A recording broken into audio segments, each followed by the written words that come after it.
La vidéo avec la voix d'Emmanuel Macron, elle a ultra bien marché, mais il manquait un truc. Non, avec le mec qui fait les gestes et tout à côté, c'est incroyable. Et s'il peut faire tout ça, on sait pas ce qu'il peut faire avec après quoi. C'est vraiment fort. Et si c'était déjà trop tard? Et si Tout ce que vous voyez ou entendez à partir de maintenant n'était plus réel. qu'est-ce qui est vrai et qu'est-ce qui est faux? Les voix, c'était pas suffisant. Il fallait aller bien plus loin. Bienvenue à tous dans la vidéo Defund Intelligence. Il va vous montrer Que vous ne devez plus rien croire. On pensait que le clonage allait venir d'éprouvettes, il vient en fait de processeurs d'ordinateur. On voulait se cacher derrière des masques en utilisant les réseaux sociaux.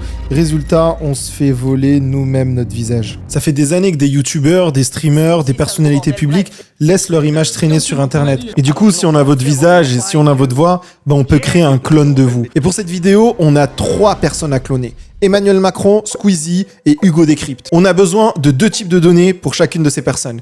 Des données audio et des données vidéo. Et j'ai pris ces 3 personnes parce qu'ils représentent tous à peu près des niveaux de difficulté différents pour récupérer leurs données personnelles. Emmanuel Macron, c'est le plus simple, c'est le président de la République, on a tout un tas de discours de lui. Hugo Décrypte, ça peut paraître simple parce qu'il y a tout un tas de contenu que Hugo fait face à la caméra en parlant dans une voix un peu monocorde. Mais vous allez voir que c'était pas si facile que ça. Et Squeezie qui est le numéro 1 du YouTube français, mais pour qui c'est pas si évident que ça de récupérer ses données personnelles. Je vais vous montrer. On va s'attaquer déjà à l'audio. Niveau audio, pour Emmanuel Macron, on a déjà ce qu'il faut avec le discours. Pour Hugo Décrypte, je pensais que ça allait être ultra simple parce qu'il a tout un tas de vidéos sur YouTube. Mais en fait, dans ces vidéos, il y a de la musique de fond. Alors, vous pouvez retirer la musique de fond. Par exemple, sur Windows, il y a tout un tas de logiciels. Il y en a notamment un qui s'appelle Ultimate Vocal Remover qui vous permet de retirer assez facilement de la musique en fond. Mais comme tout processus destructif, en fait, ça va supprimer des données vocales aussi. Ou sinon, vous allez toujours avoir des petits reliquats de musique quand la personne parle. Donc moi, je vous recommande d'essayer de trouver une voix la plus claire possible. C'est ultra important. Et ça vaut pour tout projet d'intelligence artificielle. Le plus compliqué, c'est toujours de récupérer les bonnes données et trouver les bonnes données. Et du coup, j'ai fouillé dans les contenus d'Hugo et Hugo Décrypte, en fait, il fait un podcast. Meute suite à la mort de Naël, tué par un policier fin juin. C'était parfait. J'avais une source intarissable de la voix d'Hugo, donc j'ai récupéré ça, j'ai récupéré à peu près 15-20 minutes. Pour Squeezie, c'était plus compliqué, parce que quand il parle sur des vidéos YouTube, alors là, il y a tout un tas de boom, bam, bim, le son est très coupé. C'est magnifique ce qui se passe, c'est beau, mais ça foire complet. Quasiment impossible de récupérer de la voix d'une vidéo YouTube de Squeezie. Et après, le plus facile, c'est de récupérer les voix sur les live Twitch. C'est pour ça qu'il y a tout un tas de streamers qui se sont vus faire deepfaker leur voix, parce qu'en fait, c'est ultra facile de récupérer des voix de joueurs du grenier, de Amine Mathieu, etc., et de leur faire chanter de la musique, parce qu'il y a tout un tas de lives où en fait, ils n'ont pas de musique, ou très très peu de musique de fond. C'est que j'ai vu Terracid qui apparemment s'est fait démonétiser. Il faut au moins 1 million d'argent, frère, pour faire ça en live. Et donc, vous pouvez comprendre assez rapidement pourquoi est-ce que Twitch, c'est vraiment une poule aux œufs d'or pour avoir des données pour deepfaker tous ces streamers connus. Et pour Squeezie, je me suis dit, allez, ça allait être facile avec ces live Twitch. Pas du tout. Parce que le problème, c'est que Squeezie, Lucas, il parle ultra loin du micro. Il parle comme ça. Il parle très très loin, avec beaucoup d'écho. Et du coup, vos données de sortie du modèle vont être aussi bonnes que vos données d'entrée. Donc, si je mets des voix où il parle uniquement comme ça, en fait, en sortie, ça va être totalement catastrophique. Donc j'ai fouillé, et j'ai trouvé une vidéo où Squeezie il a un peu rapproché son micro pendant un live Twitch, c'est quand il a présenté le GP Explorer. La safety car, avant que, comme vous l'avez vu l'année dernière, juste à le... Et du coup, j'ai utilisé le son de sa présentation du GP Explorer sur Twitch, où il n'y avait pas de musique de fond, pour avoir des données disponibles pour l'intelligence artificielle. Mais les données, elles n'étaient pas parfaites, donc juste avant ça, je les ai mis dans un logiciel qui s'appelle Audio Sensor, disponible par Adobe sur leur site internet, qui vous permet d'améliorer l'audio de n'importe quel fichier sonore, si vous avez de la reverb, un peu de difficulté avec le son, parce qu'il y a beaucoup de bruit derrière, etc. Ça fonctionne aussi sur l'intelligence artificielle pour le coup. C'est cher le train. Si vous n'avez pas les moyens de prendre le train, les gars, venez en voiture, il y a zéro problème.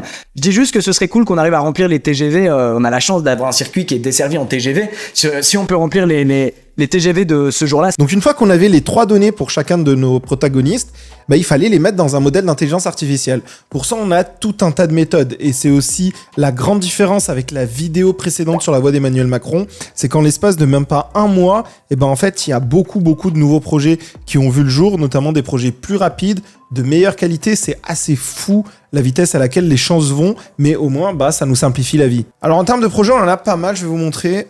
On a celui-là qui est ultra connu, SoftVC This Singing Voice Conversion Fork, qui est disponible sur GitHub.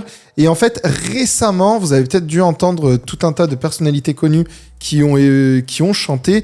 Ben, en fait, c'est beaucoup ce projet-là qui vous permet, en fait, très facilement, en le runant sur un Google Colab, donc il faut avoir du GPU, etc., bien sûr, mais ça vous permet, en fait, de faire passer les voix de vos protagonistes ici. Par exemple, là, c'est les voix d'Hugo Decrypt. Et vous allez entraîner le modèle et après, vous allez pouvoir l'utiliser ici directement en mode un peu clic-bouton. Vous avez tout un tas d'autres projets aussi.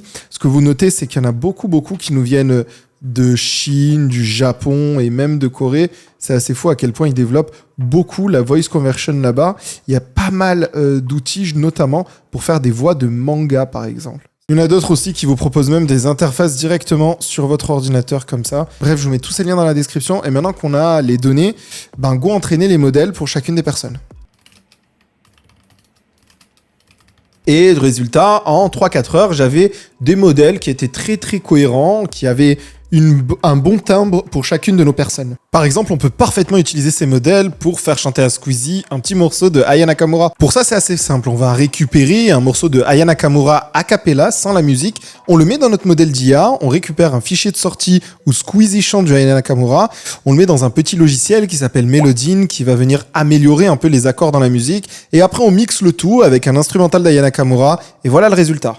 Et comment ça, le monde est hyper, je croyais quoi, on s'arrête plus jamais. Je pourrais t'afficher, mais c'est pas mon délire. D'après les rumeurs, tu m'as eu dans ton livre. Oh, dja dja, y'a pas moyen, dja dja, moi. Puis quoi t'as gratin, dja dja, genre, en gratin à mimi, tu fais ça. Oh, dja dja. Et petit bonus, ces modèles, vous pouvez parfaitement les utiliser, parler en temps réel. Là, quand je vous parle, j'ai la voix, par exemple, d'Hugo Decrypt. Et du coup, j'ai un modèle d'IA de génération de voix par personne. Mais le plus difficile va commencer, parce que le plus difficile, ça va être de générer le visage. Et pour vous raconter la deuxième étape, je vais prendre la voix d'Emmanuel Macron, par exemple. Français, dans cette deuxième étape, nous allons passer aux données vidéo. Et pendant des années, on a eu des approches de deepfake qui consistaient à prendre le visage de quelqu'un et à venir le remplacer sur le visage de quelqu'un d'autre. Mais ça a beaucoup de limitations. La première limitation, c'est qu'il vous faut la même coupe de cheveux. Alors si comme moi, vous perdez vos cheveux, si vous voulez imiter la coupe de cheveux de Tom Cruise, ça va être très difficile. Parce qu'on peut pas faker les cheveux. Il va vous falloir aussi la même teinture de peau, par exemple. Il va vous falloir aussi pas avoir de barbe, pas de lunettes, parce que c'est très difficile en fait de deepfaker le visage de quelqu'un qui a des lunettes ou même une barbe. D'ailleurs, c'est sûrement les protections les plus naturelles contre les deepfakes. Et ces approches, souvent, elles sont assez compliquées. Même si depuis 2018-2019, on a remplacé les choses qui étaient à la base faites sur un projet open source qui s'appelle Deepface Lab. Aujourd'hui, on a des approches plus rapides, comme ces projets d'intelligence artificielle open source disponibles sur GitHub. Parfois, les résultats sont pas ultra concluant justement parce qu'il vous faut la même morphologie que la personne que vous avez deepfaké, etc. Et on n'habite pas tous à l'Elysée pour deepfaker Emmanuel Macron. Mais du coup, il fallait une autre solution. Et l'autre solution, c'est que, en fait, là, quand je vous parle, comment vous voyez que je suis en train de vous parler? C'est parce qu'il y a qu'un seul truc qui bouge sur mon visage, c'est ma bouche. Du coup, plutôt que de deepfaker le visage entier, et même le fond et la morphologie, etc., en fait, il suffisait juste de deepfaker la bouche. Et pour ça, il y a des approches incroyables, comme l'approche Wave to Lip, qui est un projet open source qui date d'il y a quelques années déjà, où en fait on va venir générer un petit carré autour de la bouche et on va venir modifier les lèvres en fait par rapport à un fichier audio, par rapport à ce qui est dit ou ce qui est chanté même. Et donc pour ça, il nous fallait des nouvelles données, des données vidéo, des données sources de Emmanuel Macron, Squeezie et Hugo Decrypt. Alors pour Emmanuel Macron, toujours pareil, c'est ultra facile, les données de discours. Pour Hugo Decrypt, c'est ultra facile parce qu'il a je sais pas combien de vidéos de lui sur sa chaîne YouTube où il parle juste tout droit devant la caméra. Et pour Squeezie, encore une fois, c'est difficile. Parce que Squeezie, quand il est en live Twitch, il a le micro loin. Mais en plus de ça, il est de travers, il a une casquette, il regarde pas de la caméra. Dans les vidéos YouTube, pareil, c'est impossible de récupérer le visage de Lucas qui a une image fixe. Et quand d'un coup ça zoome et ça dézoome, ça devient catastrophique. Mais pareil que pour les données audio du GP Explorer, j'ai trouvé une vidéo où Squeezie est face à un écran et où il parle. C'est pendant un live sous un format d'interview et en fait on a une vidéo de Lucas qui parle face à la caméra. Donc maintenant qu'on a ces 3 vidéos sources, et ben en fait il nous reste plus qu'à matcher les deux. Et du coup on obtient ce résultat là. Allez, juste avant que je vous montre cette vidéo, elle m'a demandé vraiment beaucoup de travail, donc si vous pouviez liker, commenter, partager et vous abonner à la chaîne, vous êtes beaucoup à regarder les vidéos sans vous abonner et c'est gratuit pour l'instant. Donc n'hésitez pas à soutenir mon travail s'il vous plaît. Et moi ça me motive après pour vous proposer du contenu de toujours meilleure qualité. Merci beaucoup. Allez, je vous laisse regarder tout ça. Va vouloir développer des avions qui seraient moins polluants. Et ce lundi, Emmanuel Macron a annoncé vouloir que la France allait rentrer en guerre avec la Russie. Il va notamment faire un appel à tous les volontaires français pour aller se battre sur la frontière avec l'Ukraine pour défendre les intérêts de la France. À ce sentiment de déclassement, d'abandon. Ce matin, un nouveau pas a été franchi par le président Vladimir Poutine. Il a notamment décidé d'armer des têtes nucléaires en guise de menace contre les sanctions décidées par l'Europe et les États-Unis. Et la France ne peut rester. Ce rapport aux youtubeurs et tout. Ouais, et ils sont devenus... Peut-être c'est parce qu'on a tous dans la vidéo Defend Intelligence, il va vous montrer que vous ne devez plus rien croire. Alors ça nous donne des résultats intéressants, même s'il y a quelques petits problèmes. Je vais vous montrer. Alors déjà en termes de points positifs, c'est que de loin, on pourrait dire que c'est vraiment Squeezie ou Hugo qui parle. Je vous montre. Voilà, ici vous avez une qualité qui est assez différente, mais au moins la bouche bouge par rapport aux mots que je lui fais dire. Mais par contre, quand on va commencer à se rapprocher, on va voir en fait une délimitation là d'un rectangle qui va correspondre à la zone de génération. Et cette zone de génération va rapidement être très floue. Et le fait que ça va être flou, ben ça nous pose un vrai problème parce que en fait, c'est pas suffisant. Dans l'idéal, il faudrait réussir à générer une vraie bouche, quoi. C'est-à-dire que quand quelqu'un parle, on voit les dents de la personne, on voit la langue de la personne, etc. Et c'est là où il y a une approche incroyable développée par Tencent qui vous permet en fait à la base de faire de la restauration d'image. C'est-à-dire que c'est utilisé pour prendre une photo qui est un peu pas très belle et pouvoir la restaurer justement en une très belle photo de meilleure qualité. Ça, c'est les comparaisons avec tous les différents modèles avant, des concurrents, etc., des autres laboratoires. On voit que lui, par exemple, il va inventer des images qui n'ont rien à voir, mais on voit que celui de Tencent, il est assez rapide et assez efficace. Du coup, le but, ça va être d'utiliser cet algorithme pour venir en fait améliorer les images issues du Wave to Leap qui créent en fait des images pas très belles, assez floues, etc. Le but, c'est qu'ils reconnaissent que quand il y a un visage justement qui est flouté ou une bouche qui est floutée, et il va venir reconstruire la bouche. Bon, et après, j'ai juste besoin de lancer tout ça. Et c'est bon, c'est parti. Donc, je reviens d'ici quelques minutes. Alors, quand on essaye, on va commencer à avoir des résultats assez intéressants. Je vous montre une bouche générée sans le modèle de restauration d'image et une bouche générée avec le modèle de restauration d'image. Vous voyez que la différence, quand même, elle est bluffante. On voit apparaître des dents, etc. Donc, l'algorithme de génération d'image, on va venir le mettre pour régénérer image par image la vidéo. Après, on compile le tout et ça nous donne une vidéo où, par exemple, un faux discours d'Emmanuel Macron. Ce matin, un nouveau pas a été franchi par le président Vladimir Poutine. Il a notamment décidé d'armer des têtes nucléaires en guise de menace contre les sanctions décidées par l'Europe et les États-Unis. Et la France ne peut rester les bras croisés sans rien faire.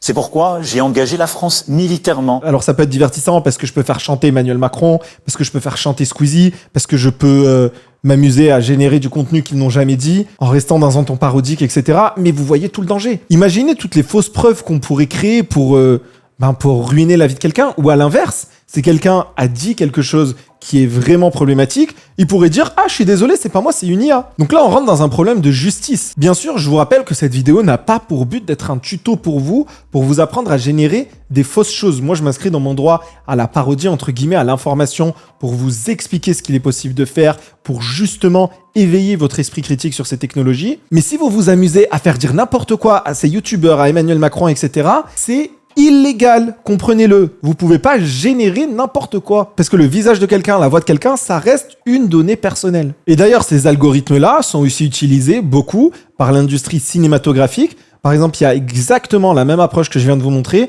qui a été utilisée dans un film pour modifier justement les mouvements de lèvres des actrices en fonction de la langue du film pour l'adapter à différents pays. Alors bien sûr, les résultats que je vous montre sont pas parfaits, ils sont pas excellents, il y a des problèmes, encore une fois. Moi, sur cette chaîne, j'essaye toujours de vous montrer les débuts, les balbutiements d'une technologie pour essayer de vous donner des outils, des petites réflexions pour la comprendre et surtout pour la critiquer parce qu'il faut bien éveiller notre esprit critique par rapport à tout ça. En même pas un mois, on est passé d'une version 1 de la génération de voix à une version 2 déjà. Donc en moins de quelques mois, on va encore accélérer. Et il faut vraiment qu'on soit conscient que ces technologies, elles sont plus réservées à quelques personnes. Non, non, non. Il y a n'importe qui aujourd'hui sur Twitter, vu que tous ces projets ils sont en libre accès sur GitHub, ils peuvent parfaitement les utiliser pour faire n'importe quoi. Mais la vraie question, c'est est-ce qu'on pourrait vraiment manipuler des gens avec des vidéos comme ça, vous pensez? Bah, le meilleur exemple, c'est d'aller dans la rue et de tester. Bon, pour vérifier si les gens allaient croire à ces deepfakes, voilà ce que j'ai fait. J'ai fait un faux discours d'Emmanuel Macron qui annonçait que les Français allaient tous toucher une prime de 1 500 €. Je suis allé dans la rue, je me suis fait passer pour un créateur de contenu qui fait réagir les passants à du contenu d'actualité. Pour pas trop éveiller les soupçons, au début, je leur ai juste posé la question comme si de rien n'était. Et après, en me rendant compte qu'ils savaient pas que Emmanuel Macron avait fait cette annonce, je leur propose de regarder la vidéo et de me dire ce qu'ils en pensent. Depuis de nombreux mois, la France traverse une crise due à l'inflation qui galope dans la zone euro. C'est pourquoi j'ai décidé, en coordination avec la Première ministre, de verser une somme exceptionnelle de 1 500 €, et ceci sans condition de ressources, à l'intégralité des Français, directement déduits ou majorés sur leur fiche d'imposition. Bah, moi, en tant qu'étudiant, je pense que du coup, c'est cool. Bah, c'est du profit, c'est ce gouvernement. Ça me paraît assez compliqué, à moins de faire marcher la planche à billets, ça me paraît compliqué d'offrir ça à tout le monde. T'as pensé quoi de la vidéo que tu viens de voir? Il a l'air assez convaincant, assez sûr de lui, après on verra. Qui va pas le faire? Et donc vous voyez qu'absolument toutes les personnes y ont cru sans sourciller, ils sont tous allés dans des débats. Tout le monde y a cru jusqu'à ce que... C'est pas une vraie vidéo. C'est pas une vraie vidéo? C'est pas une vraie vidéo. Pourquoi? Je suis sûr c'est un truc avec une IA ou quoi, non? Purée, c'est le seul qui a cramé, bravo, félicitations. Et donc à part cette personne, absolument tout le monde y a cru, donc ça fait 5 personnes sur 6 qui ont cru que c'était une vraie vidéo. Il est temps de leur révéler la supercherie et de savoir ce qu'ils pensent un peu de tout ça. Non, la vidéo que tu viens de voir, elle a été totalement fakée. Ah putain, c'est une intelligence artificielle. Waouh. Parce que la vidéo que tu viens de voir, en fait, c'est une vidéo totalement fake, faite par une intelligence artificielle. Incroyable.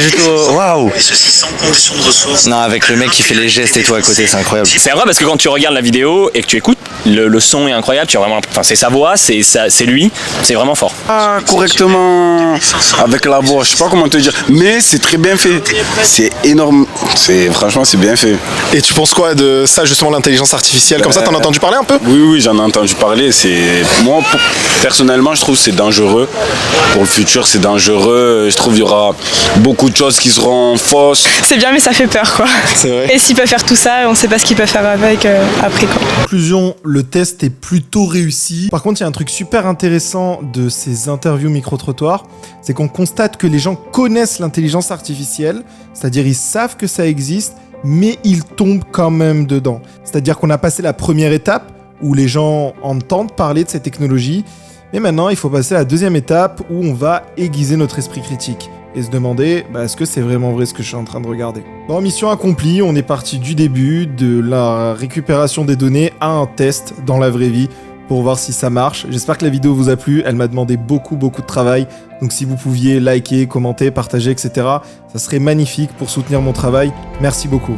Et surtout, merci d'avoir regardé jusqu'au bout. Bye bye.